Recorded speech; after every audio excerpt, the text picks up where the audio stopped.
Pioneer Square feels possible in a lot of ways. Definitely feel like Pioneer Square can be the biggest area in Seattle. I love Pioneer Square. I get a little emotional about it. Seattle got hit by COVID hard as far as socialization. It gets a little rough, but It's scrappy and you have to really want to run uphill with us. I'll always have a special place in my heart for this neighborhood. I know it has potential to come back. I feel like it's coming back right now. Pioneer Square is a destination. It is like our second home. There's not many places where you can, eat, club, and then walk the water.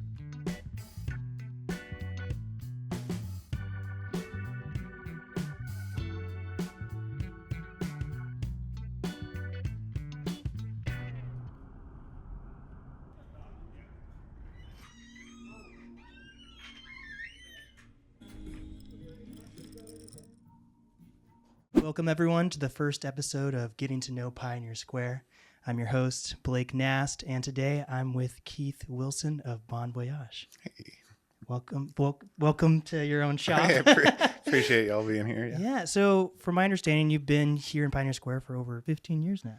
Yeah, last October we celebrated our 15-year anniversary down here. And sometimes it feels like 15 years, sometimes it doesn't, but we're stoked. And what does a 15-year celebration look like for you?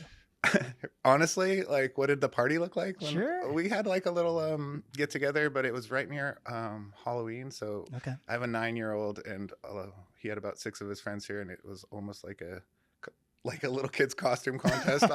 It's honestly not what I thought it would be like after 15 years, but it was cool. It was fun. We had a blast. And have you been in this same building for 15 years? Yeah. So the first 6 years we were just on that side, and I knew that there was a hole in the wall.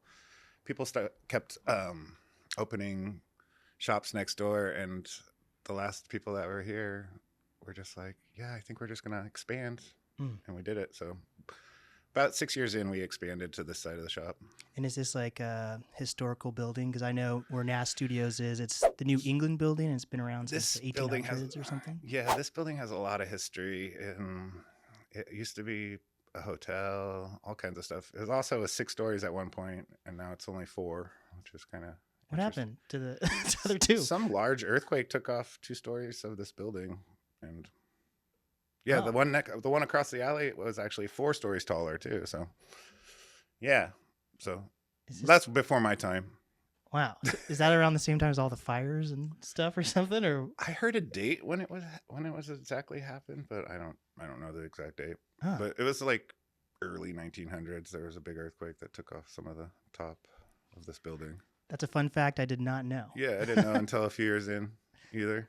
Wow. So what ended up bringing you to Pioneer Square of all places?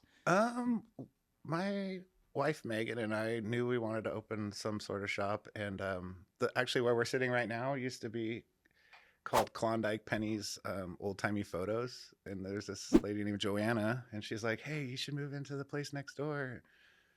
And so Joanna's the reason we're here, actually. Huh. Pioneer Klondike Penny's. Yeah. Damn, so you've probably seen so many stores and restaurants come and go in this area. Yeah, a lot of shops open up and try and make it down here. It's a hard one, but I've seen shops come and stay too. So, But yeah, I've seen a lot of change in 15 years. And what has kept your shop going here in Pioneer Square? Well, I wonder that sometimes too. I think maybe the fact we don't live outside of our means is one reason. We're not buying a house. We rent a house in Ballard, which is, we don't live outside of our means like some people. So I think that helps. We've built a really strong community down here from day one, which really helps, return customers. And yeah, I think there's a lot of factors. So what are some of the biggest changes you've seen in Pioneer Square over the past 15 years? Has it always been a place that's had that kind of economical gap where you kind of see? Let's see, 15 years ago when we got down here, it seemed like no one really wanted to be down here. Honestly, I think this space or the space next door was empty for almost 3 years before we rented it. And it seemed a lot different. But I want to say, as soon as we moved into the neighborhood, within a year or something, this neighborhood started turning around. It was weird. It was things started opening. They started working on, they took out there used to be this parking lot over here across the street, and it was just Oh, we're Pioneer Square. Where Oh, the- Occidental Park. yeah, the Weyerhaeuser building that they built right there. It wasn't there. It used to be just this crazy parking lot where on Saturday nights it was just like it was intense. It was weird. You didn't want to be down here on a Saturday night necessarily, certain nights, just because there's a lot of drinking and partying going on across the street in this parking lot, and that would just lead to like fights and stuff. Wow. But that kind of stopped like the first couple years we were in here. Another thing is this street in front of our shop. In the 15 years we've been here, we've seen it torn up twice. Twice. For like the first time took about 6 months, and they had it shut down because they were going to build the light rail down here. Oh, they were going to build a trolley down First Avenue, and then that got nixed. So I don't know. Yeah, it's just changed a lot. Like the construction is one thing that's always kind of messed with us, but just having people support us. I don't know. So the community was what keeps you down here. Yeah, at first, like, but I don't know. It's just it's ever evolving kind of thing, Mm-hmm. It's weird. Sometimes I think of having the shop almost like having a band. Like, you get to, that's kind of a weird analogy, but it feels like having some sort of show or something sometimes to me. Not always. In a good way? For sure. Why not? Yeah. I mean, it's a platform. It's funny. So, like, what gets you excited about Bon Voyage? Different things. I think, like, someone finding their perfect pair of jeans. Does that sound weird? No, that's like, good. Finding jeans is hard. Or, like, sometimes a kid will come in here with his parents and he'll find, like, a little toy on the shelf that I had when I was a kid. And he'll, like, look at it like I looked at it when I was a kid. And he's like, this kid's, like, stoked on this toy from, like, the late 70s, early 80s. And it's probably, like, one of the only kids in town that's got it right there. That kind of makes me happy. Just the independent feeling of it. I don't really have anyone to answer to. Right. Which is nice. Have you always wanted to be a business owner? No. I just, I feel like in this life, for some reason, like, cool stuff has gravitated towards me, like, since I was young. So, I don't know. I just needed a way to get rid of some of it, and then when I met my wife, Megan, like, we just both knew instantly that we'd have to have some sort of outlet to get rid of some of our collection. So you are a collector. So how did you become a collector? Growing up poor and just like going to thrift stores and yard sales with my mom and just grabbing stuff and just, seeing the value in something that other people don't see. Always kind of just like, whoa, that person's throwing this. Don't need this anymore, but so many people do need it, and it was just weird. I remember finding like a really early Levi jacket when I was pretty young in like a free box in California, and I knew somebody that was like selling Levi's, or they used to have these trucks in all the parking lots back in the day that would be like, we buy your Levi's. It was weird. Every parking lot would have one, and they'd ship them to Japan. So I wasn't even 18. I was like 12 or 13. I remember someone had to sell the jacket for me, but the jacket sold for like $1,200. And I remember my mom's a single mom. She's just like, she got all the money, of course, but it was just like, she looked at me like, what? You sold a jacket for $1,200? She didn't get it. Wow. That jacket's probably worth $10,000 now. What? Okay. So how do you value clothes? Like, I can see a cool thing and be like, that's cool. And like in my head, I guess I'll put a price point on it, but I don't think I could see a Levi jacket and be like, okay, this is worth $10,000 to me. Well, I worked for a lot of people in the 90s that had shops like this, and believe it or not, back in the day, you actually had to be trained on like different things when you were a clothing buyer. They'd send you home with these books, and you'd have to look through them, and you'd have to be able to identify certain fabrics. You'd have to be able to identify gabardine or houndstooth or all that stuff, and you have to be able to identify eras. And I just feel like that's not really a thing anymore. They're not like teaching clothing buyers at these shops, like, but let's see. How do I know? I guess it's just time. I've been selling clothes for a minute. Usually if I see something, I'm like, hey, I've sold that before. I got about that much for it. I'll give you about that much for it. And if I can make money off of it, I will. So It's repetition and like time, I guess, would be two of the things I'd say that kind of make it so I can identify stuff. But there's deep fakes now too, so it's hard. I don't know, like they get me every once in a while. I'm like, this is from the 40s, and then I look closer and I'm like, I can't tell if it's from the 40s or if it's new, and then I'll show it to someone who actually knows more or whatever, and they're like, deep fake. I'm like, mind blown, weird. So how do you think people go about selling clothes now? Is it just more about feeling versus like education on what the material and the background is, or? It's like a lot of hype, I guess, of like whatever they see other kids wearing. It's a trip, what some people want over other things. Also, like 10, 20, 25 years ago, 1990? Is that 25 years ago? Yeah.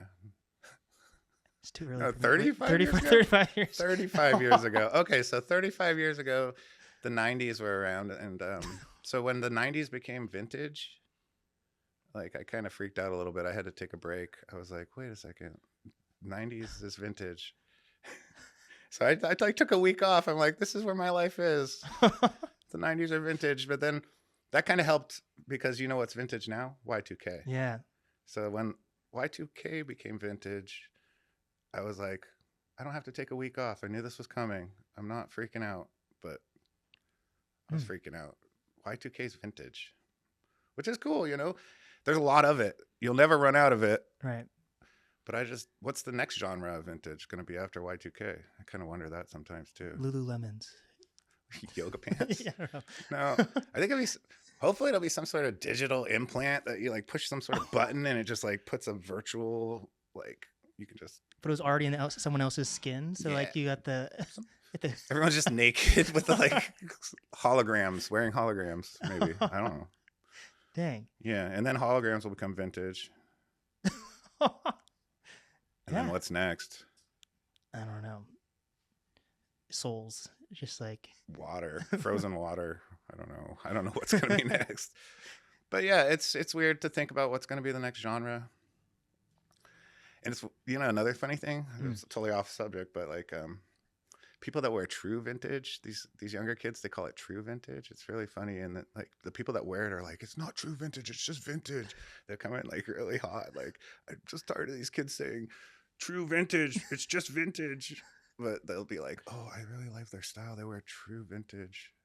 And I'd say like people that wear true, what the kids call true vintage is people that wear like consistently wear like real like vintage clothes from a certain era, mostly like the 40s or 50s is pretty popular. But you see that in Seattle? There's a couple of couples that are true vintage connoisseurs that only wear true vintage, but it's way more rare than it used to be. Sounds expensive though. Yeah, but actually, in the long run, it's not, because this cheap shit they make these days only can get washed like 4 or 5 times and it's done. So that is true. The stuff that was like made with less nanoplastics in the fabrics lasts longer. Nanoplastics? Wait, maybe not. I don't know what that is. No, that not sounds kind of crazy. I'm not nanoplastics. Sorry, I meant to say microplastics, the little ones that go in the ocean that the fish eat. Then the only way you can get it out is to eat the fish. They're in our clothes too? Man. Yeah, all the new clothes. Fast fashion. It's pretty sad. Let's not talk about that too much. So how do you decide what clothes are going to go into your store? And do you have like resellers that come in, or like do you have some type of community that helps you find that? I have a few vendors still. I have a lot of jewelry vendors that sell through the shop when the shop sells. And I take stuff in. A trade. Like if somebody brought something in that I thought I could sell in my shop, I'd offer them 50% in store credit in the shop. So I don't pay out any cash right now, which started as like a temporary thing. I'm like, I went a month. I'm like, I don't need to pay any cash. And then I went like another month. I'm like, seems like it's okay. And then a year passes. I'm like, a year went by and I didn't pay out any cash for any stuff over the. I'm like, this seems to be working. So we'll see. So what keeps you like hip about all these different genres? Is it your vendors? Or are you online looking at this stuff? Or I used to think I would just watch stuff, but now it's like I have to watch the kids more. I don't know. It's like, but sometimes it's weird. The kids are gray sweatpants are really hot, I guess, and oh, like ripped up stuff that looks like your grandpa wore it to the factory. That's really in, but everything is like relative to what somebody will wear, though. You know, every once in a while you see somebody come along with just like, dang, like flawless style without any effort, effortless, flawless style. It's weird. It just comes through, and some people just flow like water when it comes to fashion. so what is your aesthetic or genre? I don't know. I like grandpa. I don't know. No, I'm not grandpa. I don't know. I wear a lot of matted colors. I like weird pants. I have like a weird pant collection, but I never wear them. Okay, like some flares on some of them, or I have some flair for okay, sure. some tassels. It's just like, I don't know. If I see a pair of pants that I've never seen before, I'm like, I'll have those. But I don't know. I wonder that sometimes too. I was like, why are these kids? I don't know. I'm lucky. Just lucky, I guess. You told us you had like a Popeye aesthetic when we first Oh met yeah. you. What did I say? I am what I am, and that's all I am. Very Popeye. There we go. Yeah. So for Greater Seattle, what would you tell them when it comes to Pioneer Square? Why should they come to Pioneer Square? Why should they come to Bon Voyage? Well, you should come to Bon Voyage if you want like realistic prices on stuff, not the like crazy New York or LA prices. Some people say, "Oh, Keith, your prices are stuck in the 90s." And then I started thinking about it. I'm like, how much did I sell that for in the 90s? And I'm like, well, wait. Yeah, my prices are very 90s. So if you want 90s prices ish, come to Bon Voyage. If you want to feel like a real city vibe with the old buildings, and come down to Pioneer Square. It really does have a city vibe. My buddy, it gets a little rough, but you know, like I really love this neighborhood. I'm trying to fall back in love with it. I don't know if that sounds weird, but like I'm trying to like, I'll always have a special place in my heart for this neighborhood. I know it has potential to come back. I feel like it's coming back right now. So, and I want to fall in love with the neighborhood again and do cool stuff down here. Well, I hope this series can help with that. Hey, me too. I appreciate you doing it. Yeah, thank you for being the first guest on Getting to Know Pioneer Square. Thank you, Blake. I appreciate Of course. it. Let's do a fist bump. Yeah. Wow. See, everyone blows up. There we go. Earlier we spoke with Keith, and now I'm here with his wife and co-owner of Bon Voyage, Megan. So quickly tell me about your history with selling clothes. Oh, wow. It's a very long journey. I started probably about same age as Keith, 12 or 13, just growing up strictly thrifting and learning that I loved just reselling, and would have older friends help me resell because you have to be 18. So it started for me about 12, 13. To resell clothes, you have to be 18? Yeah, you have to have an ID, to go in and... Wow.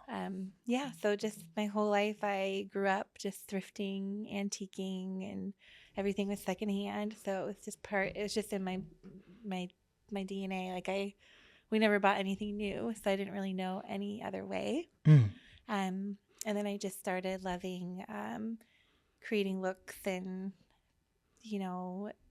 collecting unique pieces for people. And are you originally from Seattle? No, I was born in Rhode Island, and then I grew up in Seattle, and then I lived in Hawaii for 12 years. What? Yeah. What were you doing in Hawaii? I was off-grid, living in an A-frame for many years.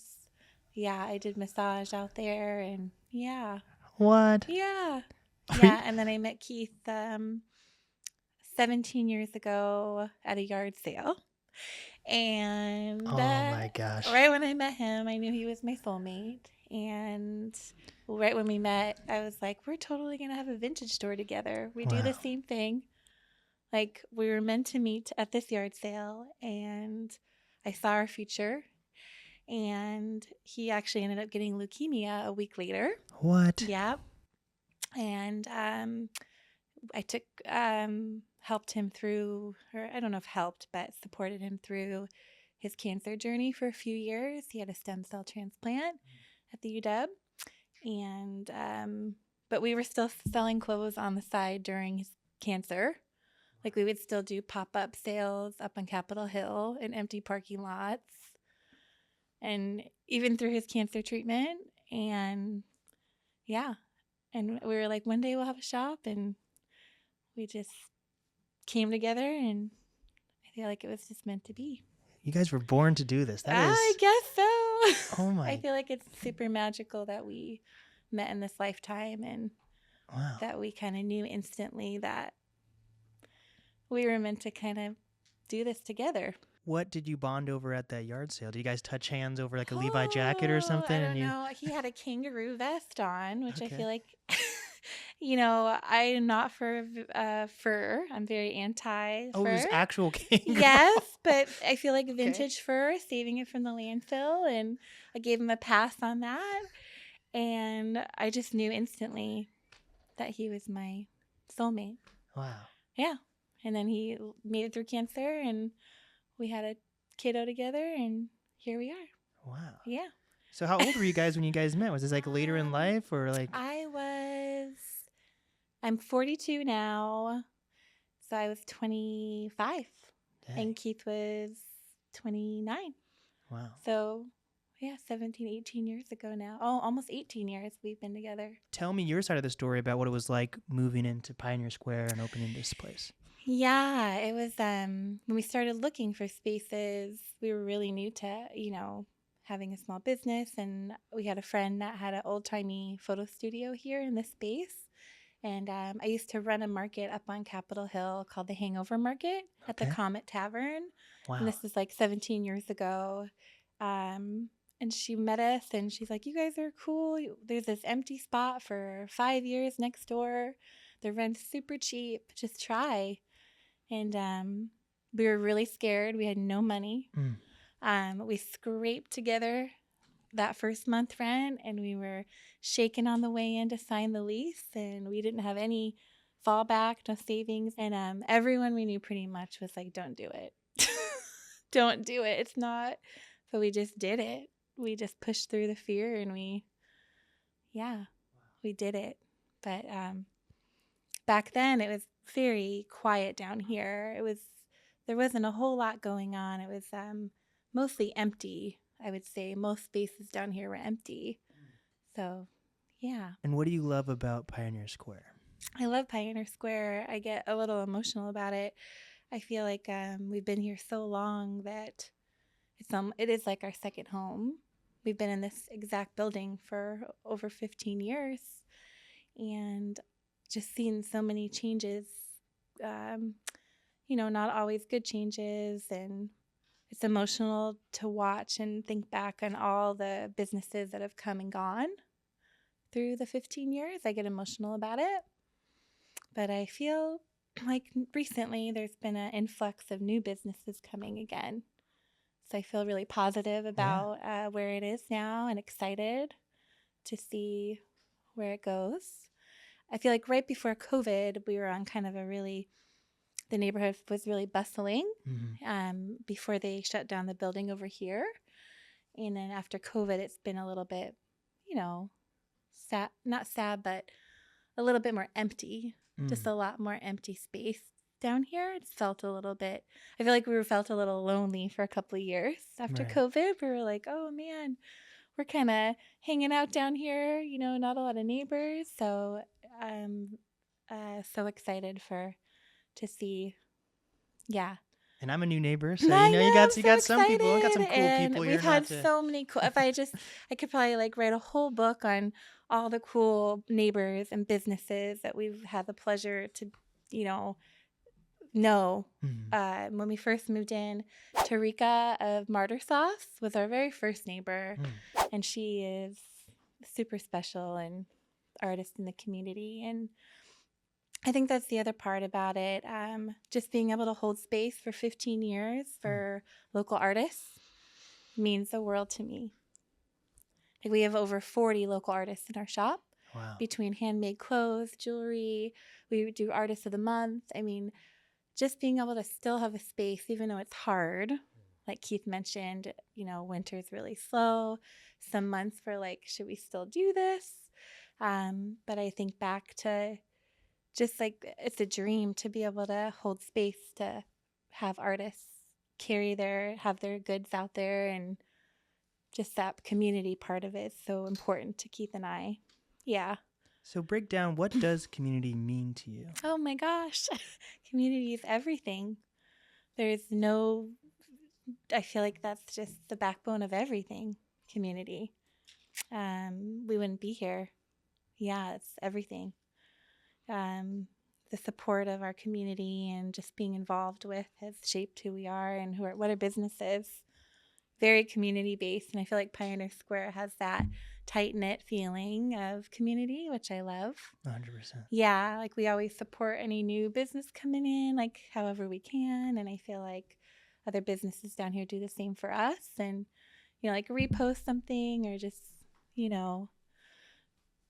just support each other, and So you guys are parents, you're a mom. yeah. So what are your goals with having a vintage shop and, talking about community and the support system? What are your goals with that as your son continues to grow up in Pioneer Square too, That's a good question. I do miss the days where I felt like over here there's a park over there, and I used to feel a little bit better about him playing over there. Yeah, I think I don't know. That's also a really layered question. Sometimes I get a little nervous about him coming down here. He still comes down almost every day with me, since he was a baby. But, like any city, sometimes then there can be things that are unpredictable that, I was down here a couple of months ago and the window was smashed open. Like, that can happen anywhere.